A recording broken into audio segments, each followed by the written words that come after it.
ఇటీవల కాలంలో సింగయ్య అని ఒక అతను ఉండేవాడు. వాళ్ళ కార్యకర్తే. ఆయన చూడడానికి గుంటూరులో వచ్చాడు. కారు కింద అడ్డంగా తొక్కిచ్చేశారు. తొక్కిచ్చిన తర్వాత పక్కన ఈడ్చి పారేశారు, జంతువు కంటే హీనంగా. అప్పుడు అంబులెన్స్ వచ్చి హాస్పిటల్ తీసుకుపోతా ఉంటే చనిపోయాడు. చనిపోతే తిరిగి అంబులెన్స్ని చంపేశారని పోలీసులపైన నెపం వేసే పరిస్థితికి వచ్చారు. మొన్నే మీరు మూడో సంఘటన మీరు చూస్తే కడప నుంచి ఒక పాస్టర్ వెళ్తాడు. ఎక్కడికి? పాడేరుకి.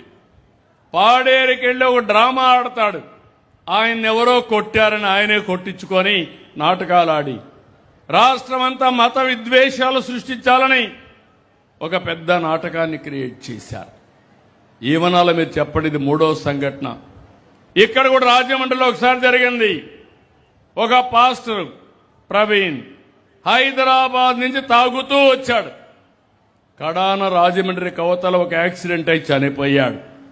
చనిపోతే దాన్ని వాస్తవం చెప్తే కాదంటే మొత్తం హైదరాబాద్ నుంచి ఏ మందు షాపుల్లో ఎక్కడెక్కడికి ఎన్ని గంటలకు తాగాడో మొత్తం రికార్డ్ అంతా తీసి అది చెప్పినా కూడా కావాలని మాట్లాడే పరిస్థితికి వచ్చారు.